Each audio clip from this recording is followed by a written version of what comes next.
له فلا مضل له ومن يضلل فلا هادي له أشهد أن لا إله إلا الله وحده لا شريك له أشهد أن محمدا عبده ورسوله اللهم صل وسلم وبارك على محمد وعلى آله وأصحابه ومن تبعهم بإحسان إلى يوم القيامة wa ba'd. Jamaah rahimakumullah, untuk kesempatan sore ini kita membahas tentang asbabul maghfirah, sebab-sebab diampuninya dosa, sebab-sebab ampunan dari Allah. Hadis bersumber dari sahabat Abu Sa'id Al-Khudri radhiyallahu an, bahwasanya beliau Abu Sa'id mendengar Rasulullah sallallahu alaihi wasallam yaqulu bersabda, idza aslamal abdu, jika seseorang masuk Islam, bersyahadat, fahasuna islamuhu, kemudian baguslah Islamnya. Setelah bersyahadat, maka kewajiban-kewajibannya dipenuhi. Setelah bersyahadat, maka kewajiban pertama sholat, yang setiap hari sholat 5 waktu. Maka yukaffirullahu anhu kulla sayyi'atin kana jalafaha. Maka dari itu Allah mengampuni, menghapus. Yukaffir itu menghapus padanya kulla sayyi'atin, seluruh kesalahan, karena zalafaha, yang pernah dikerjakan.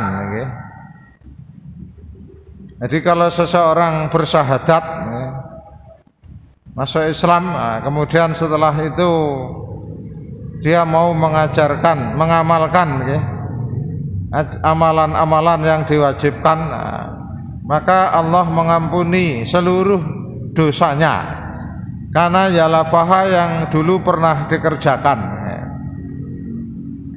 Wa kana ba'da dzalikal qisas, baru setelah itu qisas, dihitung, maksudnya dihitung dari baru, maksudnya mulai dari nol.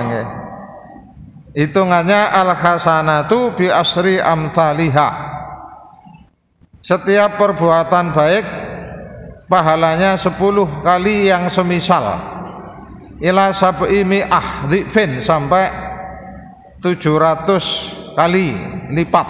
Itu di dalam Al-Quran juga begitu, Al-Baqarah 280 sekian.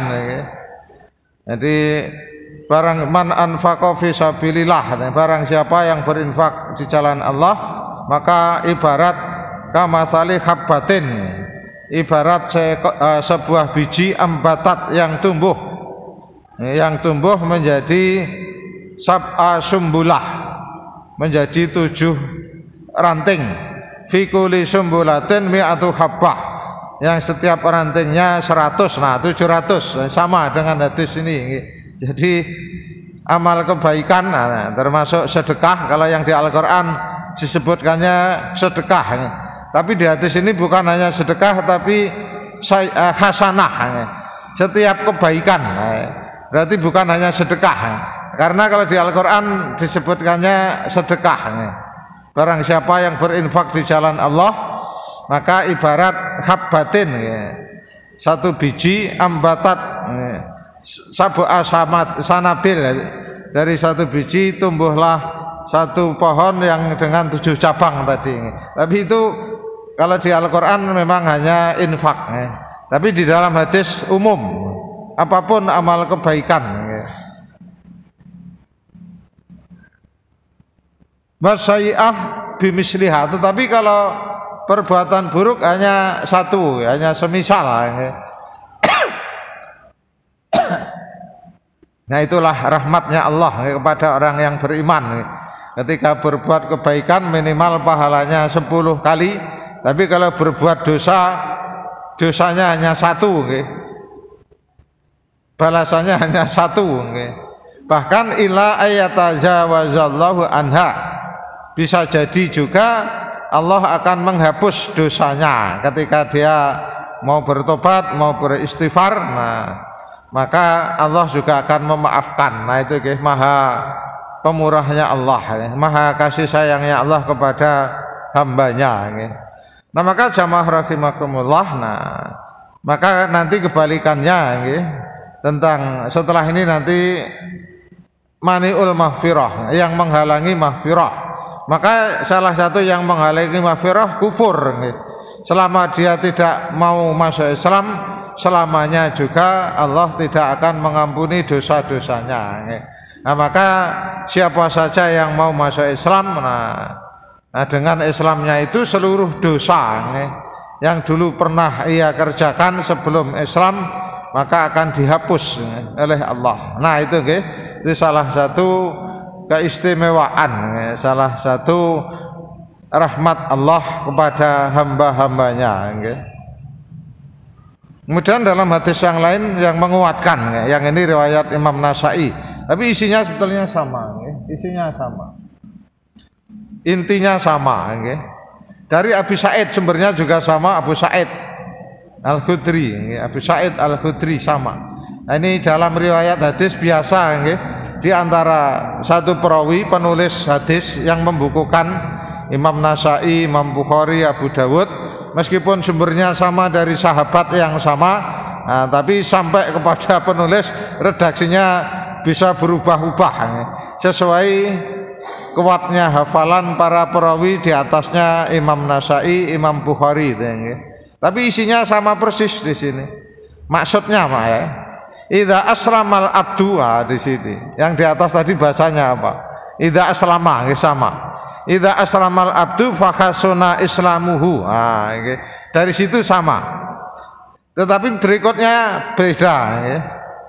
Maka kata Allahu lahu, maka Allah mencatat, menetapkan baginya kulla sayiatin, kulla hasanatin, setiap kebaikan karena aslafaha yang ia kerjakannya.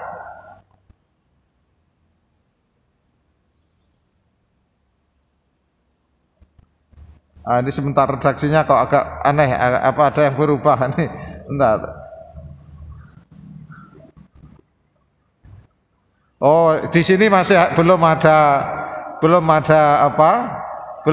kelipatannya, nggih. Di sini hanya mencatat, nggih. Maka Allah mencatat baginya setiap kebaikan yang ia kerjakan. Ya. Di sini cuma bahasanya dicatat, nggih, belum ada kelipatan, nggih.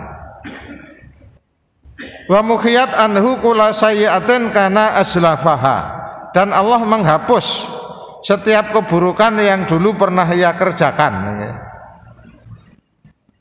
Jadi kalau yang kebaikan malah dicatat, nggih. Setelah masuk Islam kebaikannya dicatat, kemudian keburukannya dihapus. Maksudnya keburukan yang pernah ia kerjakan sebelum Islam itu pun dihapus, nggih. Nanti setelah Islam barulah dicatat kebaikan-kebaikannya, dan keburukan sebelum Islam dihapus, muhiyat. Nah, kalau di atas bahasanya yukafiru, Allah menghapus. Tapi kalau yang di sini muhiyat, maka Islamnya itu menghapus, tapi yang menghapus di sini Islamnya, muhiyat. Tetapi kalau yang hadis di atas, yang menghapus Allah secara langsung, yukafirullah. Ini kalau yang mempelajari tentang hadis nanti akan dibahas, kita tidak bahas di situ. Cuma saya sedikit menjelaskan ada perbedaan redaksi, tapi maknanya sama persis, maksudnya sama.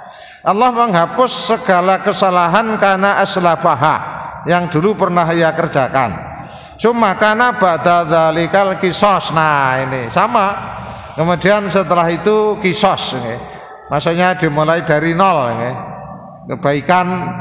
Di sini al hasanatu bi asrati amsalihha, setiap satu kebaikan pahalanya minimal 10 kali lipat, ila sab'i mi'ah dhifin, sampai 700 kali. Wasayyi'atu bimisliha, dan dosa kesalahan hanya dicatat yang semisal, bahkan ila ayatajawazallahu azza wa jalla anha, bahkan bisa jadi Allah juga akan mengampuni dosanya yang ia kerjakan ya. Ketika dia ternyata melakukan dosa, nah kemudian dia beristighfar, bertaubat, nah maka Allah juga akan menghapus dosanya. Berikut yang kedua, dari Simasah Al-Mahiri, Ibnu Simasah, anaknya Simasah Al-Mahiri qala, bahwasanya Nabi Shallallahu Alaihi Wasallam qala telah bersabda, Annal Islama yahdimu makana qablahu, bahwasanya Islam, masuknya Islam seseorang, yahdimu menghapus makana qablahu, dosa-dosa yang telah dahulu ia kerjakan. Nah itu kan, cuma ini langsung Islam gitu aja, yang di atas kan man aslama, barang siapa masuk Islam, tapi maksudnya sama, barang siapa masuk Islam, maka itu menghapus segala dosa yang terdahulu pernah ia kerjakan. Wa anal hijrata, nah demikian juga hijrah, tahdimu makana qablaha, orang yang mau hijrah waktu itu dari Mekah ke Madinah itu juga menghapus dosa-dosa yang telah lalu. Di hijrah itu menghapus segala dosa yang telah lalu. Sudah Islam tapi mungkin pernah melakukan dosa, maka dengan hijrah waktu itu maka Allah akan mengampuni dosa-dosa juga. Tapi sekarang sudah tidak ada hijrah, karena waktu itu memang sangat dibutuhkan untuk berhijrah agar bisa mengembangkan Islam. Selama di Mekah Islam tidak bisa berkembang karena selalu dihalang-halangi. Tapi begitu hijrah ke Madinah disambut oleh penduduk Madinah. Penduduk Madinah membantu dengan segenap tenaga. Rasulullah dibantu habis-habisan. Mereka sangat ridho, sangat luar biasa ketika membantu Rasulullah ketika Rasulullah hijrah.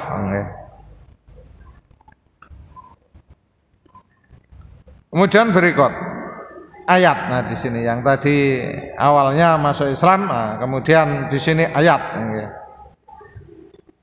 Kul, katakanlah wahai Muhammad. Nah ini perintah Allah kepada Rasulullah. Katakanlah kepada para sahabatmu waktu itu. Nah, kalau sekarang ya ke seluruh umat Islam. In kuntum tuhibbunallah. Nah, ini. Jika kalian merasa mengaku mencintai Allah, fattabi'uni, maka ikutilah aku. Nah, ikuti dalam hal apa? Nah ini yang sering menjadi pertanyaan. Maka ini menjadi dalil ittiba'us sunnah dalam beribadah, khususnya dalam masalah akidah ibadah. Fattabi'u ini sekali lagi nanti kalau membaca tafsirnya, khususnya dalam akidah ibadah harus ikut Nabi. Masalah keyakinan ikut Nabi, ibadah ikut Nabi.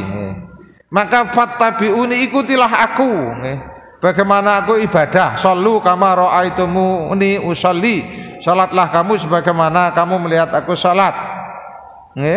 Khudhu manasikakum, khudhu anni manasikakum, ambillah dariku manasik hajimu. Mengikuti Nabi. Puasa juga begitu, semuanya mengikuti Nabi. Maka yuhibbukumullah, niscaya Allah akan mencintaimu. Wa yaghfir lakum dzunubakum, dan Allah akan mengampuni dosa-dosamu. Wallahu ghafurur rahim, dan Allah Maha Pengampun lagi Maha Penyayang. Maka ittiba'us sunnah, mengikuti sunnah itu juga menjadikan sebab maghfirah Allah berdasarkan ayat ini.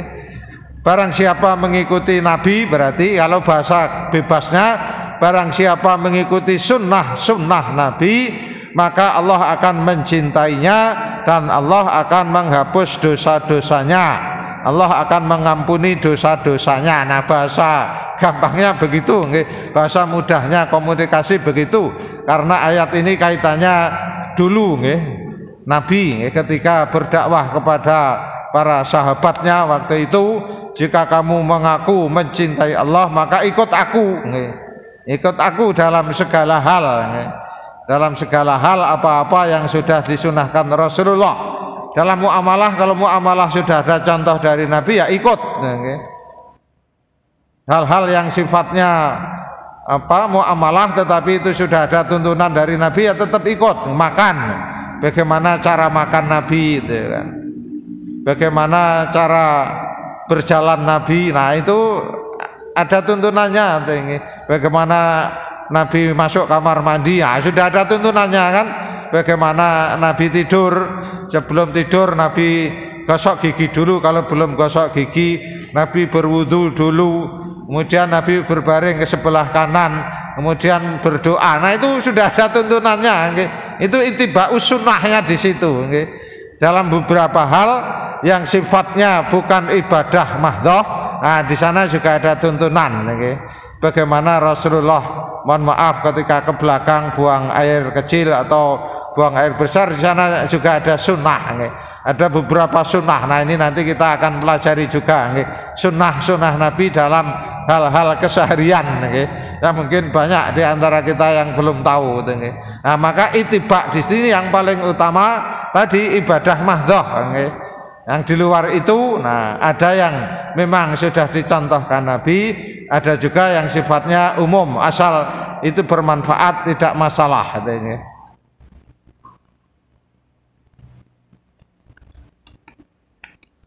Kemudian ditegaskan dalam sebuah hadis riwayat Imam Al-Hakim bersumber dari Aisyah Ummul Mukminin radhiyallahu anha qala Rasulullah sallallahu alaihi wasallam wa halid dinu ilal hubbu wal buhdu.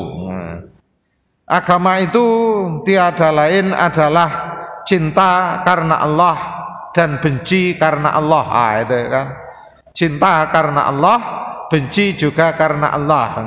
Cinta seseorang karena seseorang itu agamanya bagus, benci seseorang karena orang itu suka berbuat maksiat. Nah itu kan, qala Allah Ta'ala, kemudian Rasulullah membaca firman Allah tadi, membaca surat Ali Imran ayat 30 tadi, 31 ya.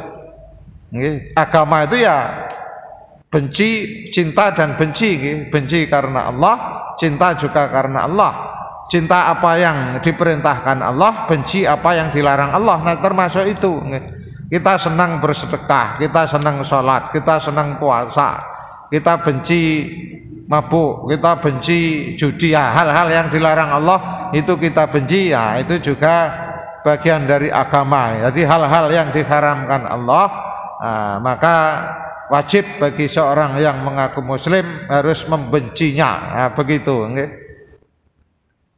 Maghrib jam berapa? Maghrib jam 18.32, 18.32. Sekarang 18.02. Nanti jam 18.20 berapa? 5 menit sebelumnya 27 diingatkan ya. 18.27 diingatkan. Selesai nanti. Saya baca dulu, nanti mungkin perlu kita jawab.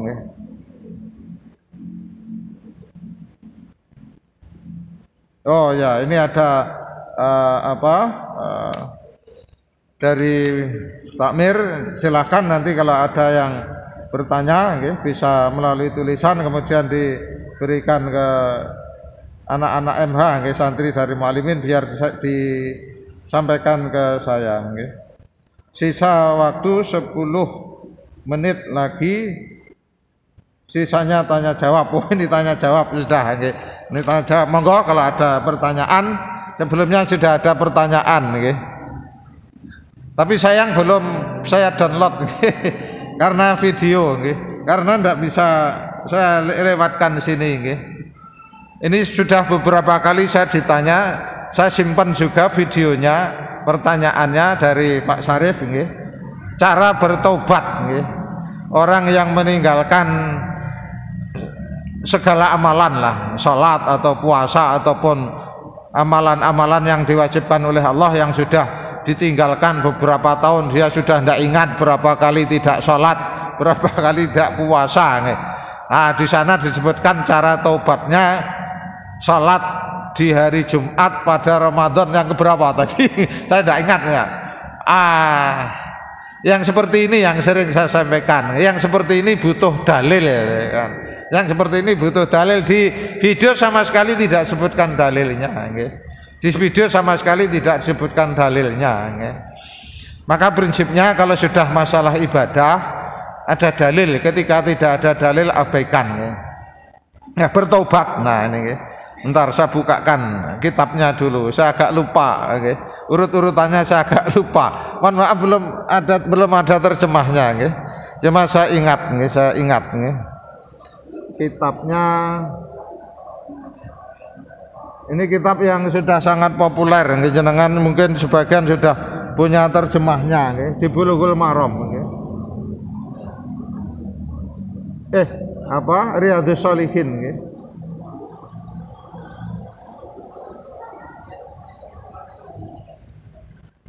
Nah di sini.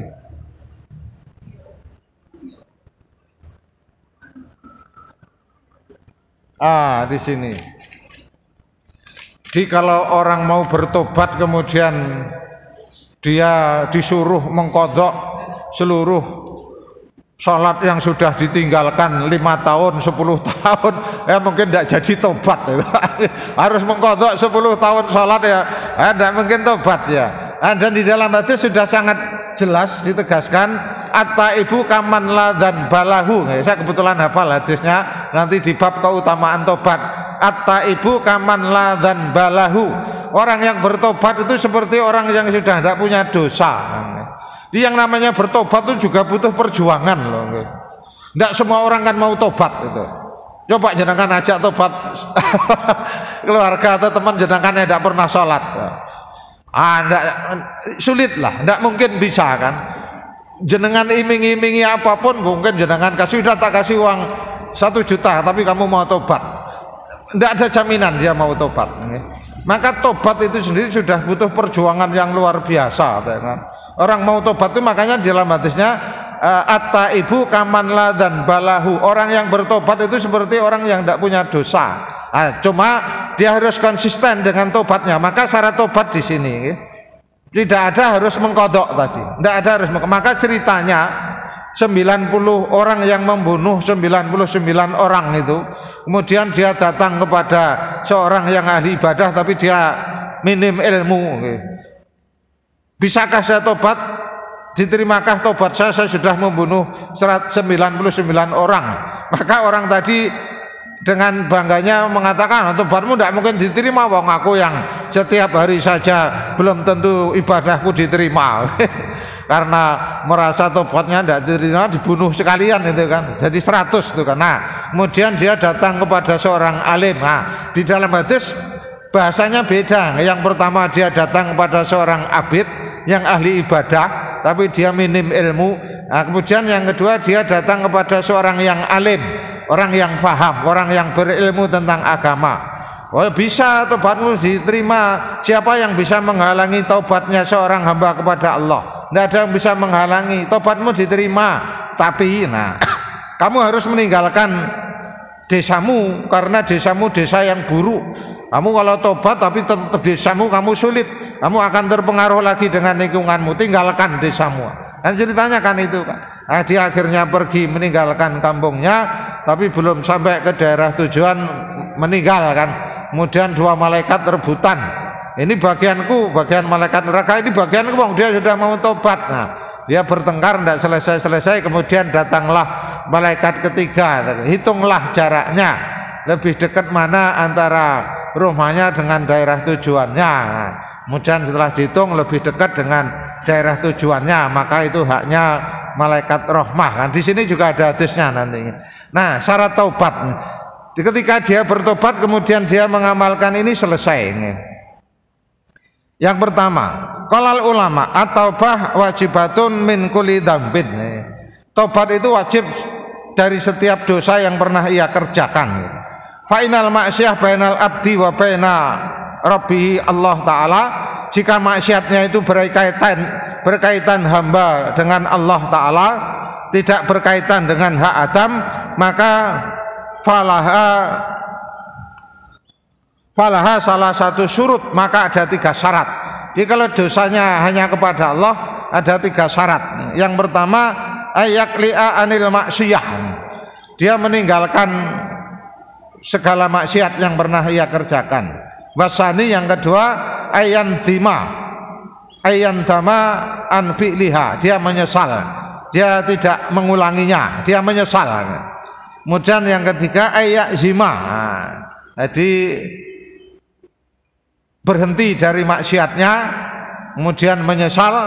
Kemudian yang ketiga ayazima, berazam, bertekad Allah ya'uda ilaiha abadan, dia bertekad untuk tidak mengulang perbuatan maksiatnya, dia bertekad untuk selalu mengerjakan sholat. Nah di situ tidak ada harus qadha sholat sekian tahun, tidak ada.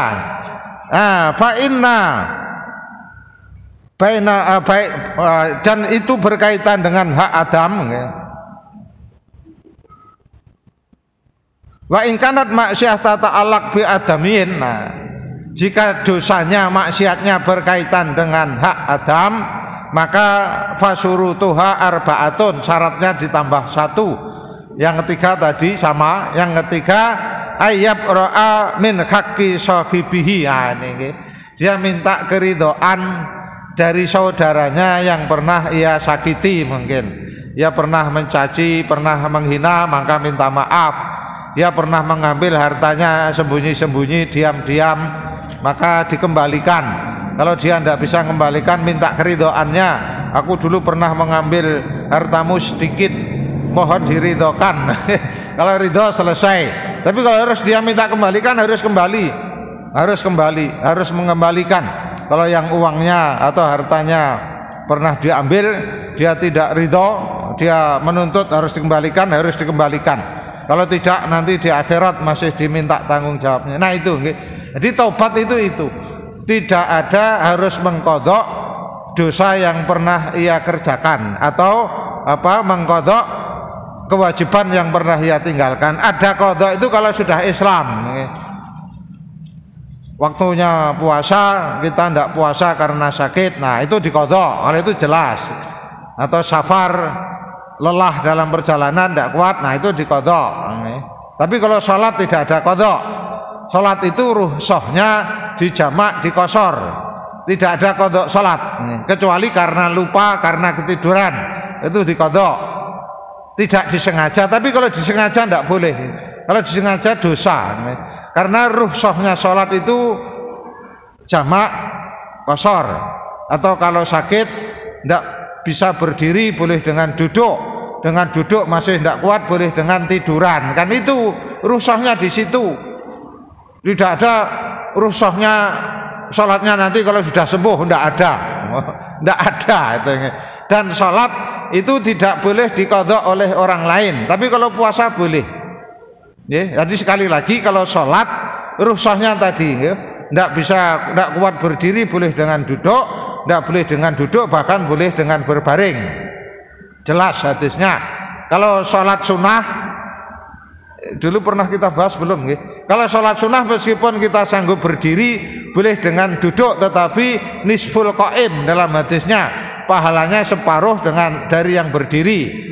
Saya maka kadang sholat sunnah dengan duduk itu karena kadang kakinya ngilu, mau naik turun itu berat sekali. Maka ketika sholat sunnah saya juga dengan duduk, karena kalau sholat wajib masih bisa dipaksa. Jadi kalau sholat sunnah tidak memaksakan diri dengan duduk. Tapi pahalanya memang dalam hadis nisful qaim, separuhnya yang berdiri. Boleh juga dengan berbaring nisful qaid, tapi pahalanya separuh dari yang duduk, seperempat dari yang berdiri pahalanya. Tapi boleh daripada tidak sholat kan. Daripada tidak sholat, hadisnya sangat jelas. Nanti di bab tuntunan sholat sunnah sudah kita bahas. Jadi sudah saya tulis hadis-hadisnya. Nanti kalau perlu kita bahas secara full, kita bahas. Nah begitu, untuk syarat tobat seperti itu. Nah kembali tadi, jadi untuk sholat, sekali lagi tidak ada qadha sholat itu sengaja. Itu saudara kita masih seperti itu fahamnya. Saudara kita Mas, ya karena dulu teman-teman saya mayoritas di situ nggih, ketika bepergian itu ketika diajak jamak qashar itu nanti aja kalau di rumah sholatnya diqadha. Wah, ini pahamnya beda nggih. Begitu ya, yang sakit juga begitu. Tetangga saya belum lama ini juga begitu karena pahamnya memang beda. Ketika sakit di opname itu tidak mau sholat. Nanti sholatnya kalau sudah sembuh katanya. Ya karena memang gurunya beda, fahamnya beda. Kita yang ingatkan juga mereka ndak mau kan, ndak mau. Tapi ternyata ndak sembuh. Ternyata meninggal, Pak. Oh, terus gimana kalau meninggal itu? Ternyata meninggal itu. Wah, keluarganya mengundang tetangga-tetangganya untuk mengkodokkan itu. ini contoh dari siapa seperti itu kan? Kalau sholat itu tidak ada. Sholat itu betul-betul kewajiban individu. Kalau puasa memang malah boleh nih. Karena di dalam puasa man mata wa alaihi syamun soma alaihi waliyuhu. Dalam hadisnya begitu. Barang siapa yang mempunyai tanggungan puasa, kemudian barang siapa yang mati padahal dia punya hutang puasa, maka walinya mengkodokkan puasanya. Kalau kita tahu mungkin ibu kita dulu punya hutang, mungkin haid belum sempat ganti kan, kita tahu. Nah, maka bagi yang tahu wajib menggantikan puasanya. Hadisnya sangat jelas dari riwayat Imam Bukhari, Muslim juga. Itu di bab puasa nanti kita bahas. Cuma ini kaitannya dengan apa qadha tadi, sedikit kita singgung. Begitu nggih. Jadi untuk tobat, jadi tidak ada mengqadha kewajiban yang pernah ia tinggal selama dia berazam tadi, dia bertekad untuk tidak mengulangi perbuatan jahatnya atau meninggalkan kewajibannya, dia menyesal. Kemudian setelah itu dia bertekad untuk selalu mengamalkan kebaikan dan meninggalkan maksiat. Selesai. Karena itu bukan sesuatu yang ringan bagi orang yang baru itu. Bagi orang yang tidak pernah sholat itu sesuatu yang amat sangat berat. Bagi yang tidak pernah puasa itu sesuatu yang amat sangat berat. Apalagi kalau harus ditambah sekian tahun tidak sholat, tidak puasa, ya mereka tidak jadi tobat. Maka jangan memperberat orang yang mau bertobat. Maka yassiru wala tu'assiru kan, hadis Nabi itu, berilah kemudahan, jangan menyusahkan. Kalau ada orang yang mau bertobat itu, nanti kalau kamu susah, dia tidak jadi tobat, dosa kalian. Mau tobat karena syarat tobatnya berat banget, Anda jadi tobat ya. Pertanyaan, 10 menit. Oh ya, tinggal 10 menit.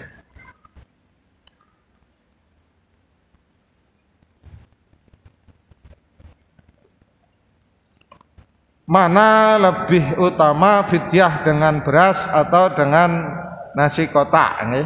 Sama, karena di dalam hadisnya itu mudan min khintah awit tamer, 1 mud dari khintah itu gandum, berarti makanan pokok, beras kalau kita, atau tamer itu berarti korma siap makan.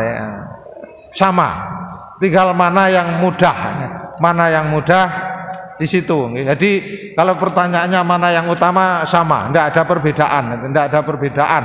Yang lebih kadang yang ditanyakan dengan uang. Kalau uang nanti ada risiko, karena yang namanya fidyah di dalam Al-Qur'annya wa 'alal ladzina yutiqunahu fidyatun ta'amu miskin, Al-Baqarah 184. Barang siapa yang berat untuk berpuasa, maka hendaklah dia membayarkan fidyah. Apa itu fidyah? Makanan kepada orang miskin. Jadi aslinya memang makanan. Kalau uang bagaimana? Uang boleh, tetapi harus untuk beli makanan. Kalau saya tekankan harus untuk beli makanan. Jangan sampai nanti dikasih fidyah untuk beli rokok. Itu tidak boleh. Tidak boleh. Harus untuk beli makan. Karena Qur'annya, maka kalau yang amannya makan. Sebagian kalangan, sebagian ulama tidak boleh uang, harus makanan. Maka kalau saya uang, diyakinkan ini fidyah harus untuk beli makan. Nah, kalau yang membolehkan uang biasanya begitu, diyakinkan ini untuk beli makanan. Nah, begitu nggih kalau uang. Tapi kalau pertanyaannya mana yang lebih utama, beras berarti bahan makanan pokok, atau nasi kotak berarti siap saji, sama saja. Yang membedakan nilainya nggih. Kalau nasi kotak nilainya 20.000, kalau bahan makanan pokok nilainya 15, maka lebih baik yang kotak. Itu begitu. Karena ayatnya begitu, faman tatawwa'a khairan fahuwa khairul lah. Lanjutan ayat yang saya baca tadi. Wa 'alal ladzina yutiquna fidyatun ta'amu miskin. Faman tatawwa'a khairan fahuwa khairul lah. Nah, di dalam pengertiannya para mufassir menjelaskan apa yang dimaksud faman tatawwa'a khairan. Barang siapa ingin menambah kebaikan, ingin menambah jumlah fidyah tadi, wajibnya umpamanya 15.000, maka 15.000 dia terlalu ringan, ya sudah 20.000. Nah, maka fahuwa khairul lah, itu tambahan pahala kebaikan baginya. Nah, itu yang membedakan nilainya nggih. Kalau nasi kotaknya nilainya 20.000, beras nilainya 15, maka lebih utama, lebih baik yang 20.000 kalau saya begitu. Kalau nilainya sama berarti itu. Ah, begitu. Maka kalau masih ada 7 menit. Kalau masih ada, kalau tidak ada kita lanjutkan. Nah, kita lanjutkan. Kita lanjutkan tentang bab taubat tadi. Bab taubat tadi. Nah, yang apa? Penyebab ampunan. Penyebab ampunan. Berikutnya segera, tadi sebetulnya sudah kita bahas, cuma di sini ayatnya.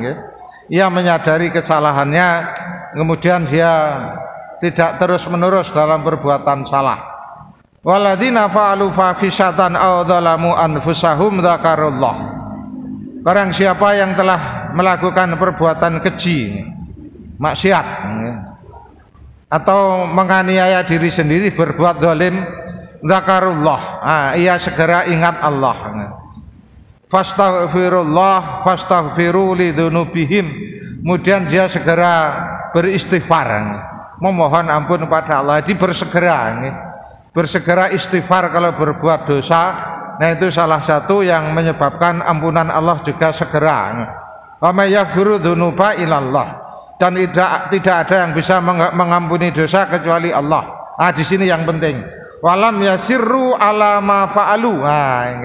Dia tidak terus-menerus atas perbuatan dosanya.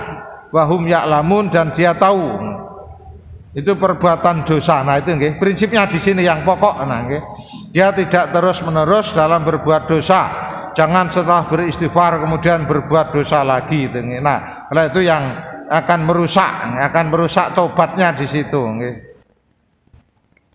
Maka yang demikian itu jazauhum, balasan mereka, maghfiratum mir rabbihim, ampunan maghfirah dari Allah, dari Tuhannya, wa jannatun, dan surga-surga, tajri min tahtihal anhar, yang mengalir di bawahnya sungai-sungai, khalidina fiha, yang ia kekal di dalamnya, wa ni'ma ajrul amilin, dan itu adalah sebaik-baiknya balasan, sebaik-baiknya pahala bagi orang yang mengamalkan tadi yang sudah disebutkan di ayat tadi. Nah, jadi menyadari perbuatan dosa itu juga tidak semua orang. Ada orang yang dengan dosanya itu bangga. Nah, maka kalau sudah orang bangga terhadap dosanya, nah, itu salah satu penghalang ampunan. Kullu ummati mu'afa illa mujahirah, di dalam hadisnya. Seluruh umatku akan diampuni kecuali orang yang terang-terangan dalam berbuat dosa. Kan ada orang yang berbuat dosa itu sudah biasa saja, tidak malu. Tapi kalau orang beriman kalau berbuat dosa kan sembunyi-sembunyi agar tidak diketahui kan. Nah, maka itu salah satu tanda iman juga di situ. Kalau sudah ada orang Islam kok ketika berbuat dosa terang-terangan dia sudah tidak malu lagi berbuat dosa, maka itu tanda imannya sudah hilang. Tapi kalau ada seorang mukmin ketika berbuat dosa sembunyi-sembunyi, di dalam dirinya masih ada iman, tapi imannya lagi lemah. Nah, begitu. Kalau sudah berbuat dosa terang-terangan bahkan bangga, oh semalam aku telah berbuat begini begitu, itu sudah tidak akan diampuni dosa. Itu ada hadisnya lagi nanti di dalam yang bab kebalikannya, penghalang ampunan. Insya Allah akan kita bahas berikutnya.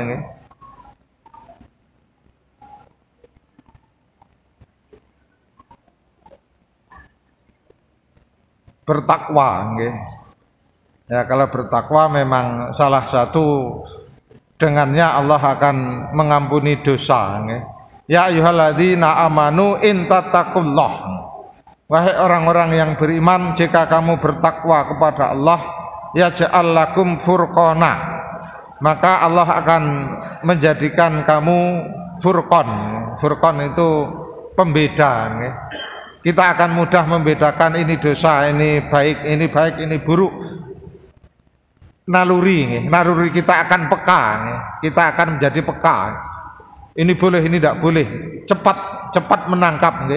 Fitrah kita akan cepat menangkap kalau kita bertakwa. Kemudian wa yukaffir ankum sayyi'atikum, di sini kan.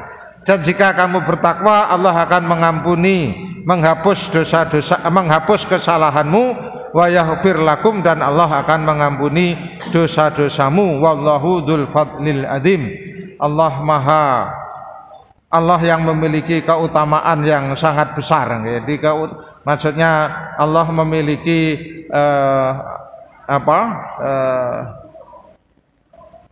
mahfirah yang sangat besar. Di dalam ayat yang lain, diceritakan sebesar apapun dosa kalian ketika kalian mau beristighfar, maka Allah akan mengampuni dosa-dosa kalian. Cukup ya, persiapan untuk buka. Sementara cukup, nanti monggo kalau ada yang bertanya bisa melalui WA, juga bisa melalui tulisan. Demikian, semoga bermanfaat, mendapat ridho dari Allah Subhanahu wa taala. Amin ya rabbal alamin. Assalamualaikum warahmatullahi wabarakatuh. Terakhir kita akan mengakhiri acara pengajian pada sore hari ini. Demikianlah susunan acara untuk pengajian mungkin sore hari ini. Marilah kita tutup acara dengan membaca pembela secara bersama. Segala puji bagi Allah, Tuhan semesta alam. Nuhun warahmatullahi wabarakatuh. Assalamualaikum warahmatullahi wabarakatuh.